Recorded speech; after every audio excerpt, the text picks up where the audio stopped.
Bate-bola final. É o nosso bate-bola final, meus amigos, minhas amigas. Deixa o like aí, pelo nosso trabalho. Eu sei que a notícia é, lamentavelmente, das piores. Rebaixamento do Ceará. Mas deixa o like aí, se inscreva no canal. Tudo isso ajuda o nosso trabalho. 2-0 pro Avaí. Primeiro tempo o Ceará desperdiçou muitas chances. Depois perdeu ali o Nino Paraíba. Segundo tempo perdeu pênalti. Um retrato, né? Foi um jogo que, na minha visão, foi um retrato assim, fiel da incompetência mesmo do Ceará nessa temporada 2022. Não só na Série A do Campeonato Brasileiro. São quedas, né, acumuladas, eliminações humilhantes na temporada. Realmente é um ano melancólico do Ceará esse ano de 2022, que em 2023 tomara, né? Deus queira que seja diferente. Mas eu tô aqui com o Alisson de Queiroz, com o Betão também, para falar sobre essa derrota do Ceará, que acabou com as chances alvinegras de que já eram mínimas, de uma permanência na elite do futebol nacional. Com um empate seria rebaixado, acabou perdendo por 2-0.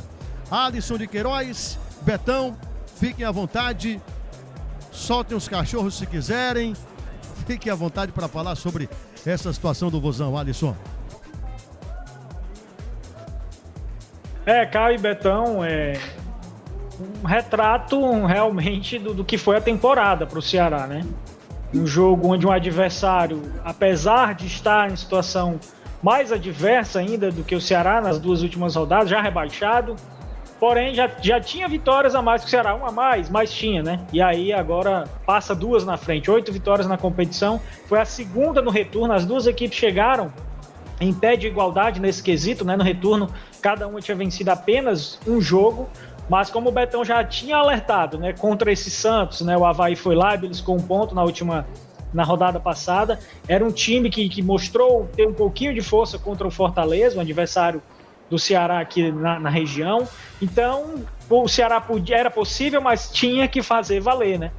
Mas infelizmente não foi isso que aconteceu. O Ceará acaba tendo alguns lampejos de criação na frente durante a partida, mas esbarra na própria incompetência e quis o destino que fosse com o principal artilheiro da equipe na temporada, né? Na Série A, o Mendonça com 10 gols, desperdiçou 2 a 3 oportunidades, duas eu encaro no primeiro tempo mais claras, né?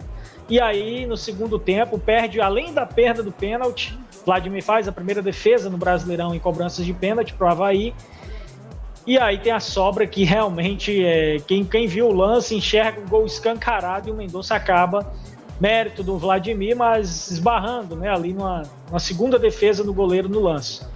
E aí, meu amigo, é um retrato, né, do que foi a competição tanto para o Ceará na Série A e das outras competições, montagem do elenco, passa muito pela filosofia, viu, Betão, dos treinadores, aqueles que estão iniciando, o Lúcio Gonzalez e o Juca, do Marquinhos Santos também, quando assumiu, né, o posto do Dorival.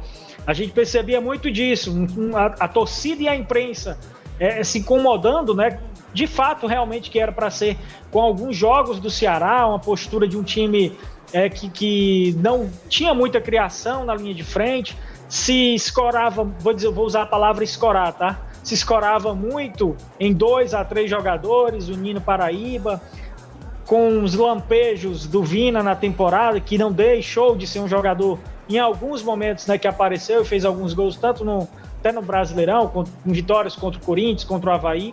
Então, e o próprio Mendonça. Foi um time que se sobrecarregou muito nessas peças. E aí, meu amigo, depender de outros atacantes que não se encaixaram, como no começo da temporada, Yuri Castilho, o próprio Eric, que teve problemas de lesões.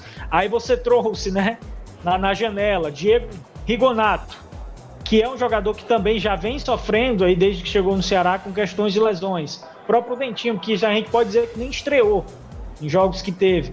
John Vasquez, Matheus Peixoto, o Jô, desde maio, né, que não jogava, abril, maio não jogava. Então foram peças de reposição, digamos assim, né, Betão, para continuação de temporada. E aí um retorno realmente inesperado pelo torcedor, mas aos poucos o Ceará e a torcida também foi compreendendo que esse poderia ser o fim trágico da equipe. O Ceará, como o Betão disse, não cai hoje, não cai por essa cobrança de pênalti perdida, por este jogo fraco em níveis de vontade mesmo de vencer o seu adversário, cai em modelos de gestão que realmente, infelizmente, tem sim uma estrutura boa. O Ceará cai para a Série B, mas com, digamos assim, estrutura de time que pode sim voltar à Série A já ano que vem, mas a filosofia dentro de campo, a equipe de 5 jornadas na Série A, se eu estiver enganado, o Betão me corrige aí logo no seu comentário, talvez uma se sobressaiu, que foi aquela com o Guto Ferreira, que a equipe ganhou o Nordestão e avançou, né, para a Sul-Americana. Um recorte final do ano passado do Thiago Nunes foi muito pouco também, a equipe reagiu muito tarde no campeonato. Este ano, como esbarrou em alguns momentos em Série A's, né, temporadas passadas, quando caiu o Cruzeiro, quando escapou de situações lá com o Lisca, realmente uma hora a conta chega, e chegou neste ano, que fecha da pior maneira possível para a equipe alvinegra, né? Eliminações de competições e se despede de uma Série A, vai se despedir contra o Juventude, mas hoje descarta qualquer chance de sair dessa zona de rebaixamento. Pois é, Alisson, e assim, eu acho que a gente pode elencar diversos erros durante essa temporada, né? Foram erros de realmente leitura dentro do elenco, que a gente pode falar da diretoria de futebol. Hoje, por exemplo, aí, obviamente, a culpa é menos do jogador, né? É uma questão de você ler o que você tem, o que você precisa. O Rigonato hoje mesmo foi cortado da partida, né? Nem foi relacionado mesmo viajando. A gente já pode dizer que não valeria a pena.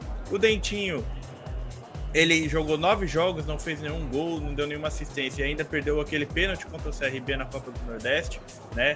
Numa eliminação mais do que dolorida, obviamente, para o torcedor. O Matheus Peixoto, que chegou como uma grande esperança de gols, virou uma grande dor de cabeça, né? A gente, até no canal do Vozão, a gente tinha comentado sobre isso. Foram 60 dias para o Matheus Peixoto entrar em campo. Ele até fez uma casquinha que virou assistência no jogo contra o São Paulo, lá naquele empate 2-2 no Morumbi, mas nada além disso. Pouco corria, pouco agregava, inclusive o criticado, e a gente sabe com toda, óbvio, sem exagerar, né, dentro do futebol, o Kleber conseguia render menos, mesmo que pouco, rendia mais que o Matheus Peixoto, que foi uma contratação cara, isso tem que ser lembrado, foi uma contratação cara. O John Vasquez pouco agregou, foram aparentemente 1,3 milhões de dólares pelo empréstimo do John Vasquez, que não foi nem sombra do que ele foi no Deportivo Cali no começo da Libertadores. Então, assim, só para falar da questão de departamento de futebol, né, de contratações, praticamente todas foram duvidosas, e ainda falo, né, não podemos esquecer de duas que minimamente se destacaram e que simplesmente sumiram nesse final de campeonato. O Marcos Vitor, um achado, menino que veio contratado do Floresta para base, subiu com personalidade, simplesmente sumiu do mapa. Não se sabe o porquê, né? Não se sabe o que aconteceu. Depois comentaram a questão física, né? De não aguentar 90 minutos, mas ainda assim é uma explicação um pouco transparente do que realmente seja. Acho que faltou transparência também nesse aspecto e em vários outros do Ceará durante a temporada 2022. E o Guilherme Castilho, que não é mau jogador, todo mundo sabe, mas foram 10 milhões que ele também simplesmente sumiu. Não deram explicação se foi uma questão disciplinar, se ele teve alguma lesão, porque também não apareceu no DM, né? Não apareceu no relatório DM. Então, um time que pouco se preocupou realmente com seu torcedor. Se preocupou mais em se blindar, as pessoas que estavam no comando, a se blindar e não a ser transparentes e realmente entender que o Ceará é sua torcida. Que o Ceará, quem faz realmente, o que sustenta sempre, é a sua torcida. Que mesmo nessa situação toda, o Ceará bateu 51 mil sócios em certo momento do ano. Mesmo com uma temporada, para parafrasear o Mauro César, né, foi pífia e patética. Essa foi basicamente a temporada de 2022 do Ceará. E com mais preocupações de ego da diretoria, de não respeitar o seu torcedor e que, vamos ser bem sinceros, isso não está acontecendo agora, isso ocorre desde o começo da temporada. Tiveram crises no Ceará que nem nota oficial o time soltava ou soltava rápido. Era sempre uma nota a 1h30 da manhã, 1h50 da manhã, que ficava principalmente o Rodrigo, né, meu companheiro, que me faz companhia no canal do Vozão, ele e a Lívia tendo que apurar a notícia 1h50 de uma nota que o Ceará soltou, porque o Ceará, até para soltar uma nota oficial, ele desrespeitava o torcedor e pouco era transparente. Então, assim, o Ceará caiu, sim, foi consumado o rebaixamento esse ano, mas ele fez de tudo. Se tivesse uma cartela de bingo de rebaixamento, o Ceará quase que poderia preencher 2 vezes. Então, realmente, a temporada, assim, foi literalmente colher frutos que a diretoria, infelizmente, plantou. E quem pagou o pato, quem sofre com isso e que, infelizmente, continuará, obviamente, sempre ao lado, é o torcedor. É entender, né, de uma vez por todas, que o time do povo não é à toa. Tem que ser respeitada essa alcunha, né, essa tradição alvinegra. Ouvir o torcedor, dar espaço para o torcedor e, sobretudo, cuidar bem, né, dessa joia que é para o torcedor alvinegro exatamente o clube do Ceará centenário, que merece todo o respeito. Mas, lamentavelmente, por uma sequência de erros, falou bem aí o Betão, o Alisson também, por uma sequência de erros, o Ceará cai. Vamos agora ao nosso raio-x. Os melhores e os piores do jogo. Raio-x da Torcida K. Raio-x da Torcida K. Não sei quem é que vocês vão dizer que foi o melhor, mas o pior eu já imagino. Fala aí, Betão. Olha, o melhor realmente é difícil escolher. E eu vou ficar só porque poderia ter sido pior, e eu sempre falo isso na Torcida K, é quase um lema, né? O João Ricardo. Esse é unanimidade. Eu acho que é uma unanimidade. Ah, mas ele não foi bem, ele necessariamente não foi tão exigido. Mas eu acho que é um cara que o Ceará poderia tranquilamente... Se o Ceará... Desculpa, Betão. Se o Ceará empatou muito, coloca muito na conta da competência do João Ricardo. Se não fosse ele, esses empates eram tudo derrota. Né? Porque ele realmente é um goleiraço. E é um dos que... Talvez só ele, né? Sei lá, o próprio... Falando em esforço, né? O Nino Paraíba, né? Vinha até bem no jogo, é um cara esforçado, a gente viu uma garra nele. E em alguns momentos da temporada, alguns outros jogadores, mas a regularidade, a competência e quem a gente salva mesmo com toda a convicção, acho que é unanimidade, é o João Ricardo. Né? Não, tranquilamente, o João Ricardo pode-se falar, como você muito bem colocou, esses empates que seguraram muito o Ceará nessas situações, que na sua suma maioria seriam derrotas se não fosse o João Ricardo, poderia ter consumado esse rebaixamento tranquilamente com 4 ou 5 rodadas de antecedência, porque foram muitos jogos que o João Ricardo realmente salvou o Ceará. E assim, o pior, obviamente aqui é um raio-x da partida, eu acho que o pior eu vou dar pro Mendonça e vou fazer uma menção honrosa ao Vina, né? Que o Vina, mais uma vez, com o time precisando, necessitando dele, pouco foi efetivo. Uma menção nem tão honrosa assim, né? Realmente, a frase ficou ruim, mas deu pra entender, verdade. Deu pra entender. Fala aí, Alisson. Caio, pra não repetir, né, os escolhidos, também concordo com o Betão, mas eu vou dividir o pior, né?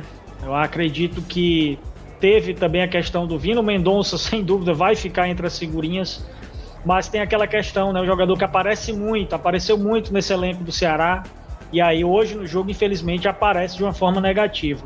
E fora de campo, o Juca. Eu acredito que, beleza, tá começando, iniciando, o Betão trouxe muito bem essa questão de um trabalho iniciado, pode sim e deve, com certeza, né, melhorar em relação a rendimento, a performance também como treinador, como toda profissão. Mas as leituras, mais uma vez hoje, entradas de Kleber no lugar do volante Richard, ficou sem criação e aí depois ele traz o Eric para a ponta, mas sem outra conexão, tirando o Richardson, e aí realmente ficou muito espaçado e vazio ali o setor de meio campo. Pelo lado do Avaí, eu vou colocar só como melhor mesmo da partida o Natanael, que fez o gol e deu um passe. Assistência, né, no cruzamento de falta. Beleza, Alisson. Então, o nosso raio-x da Torcida K, você fica à vontade para comentar também aí, mas sempre deixando like também, se inscrevendo no canal da Torcida K para quem curte o esporte cearense.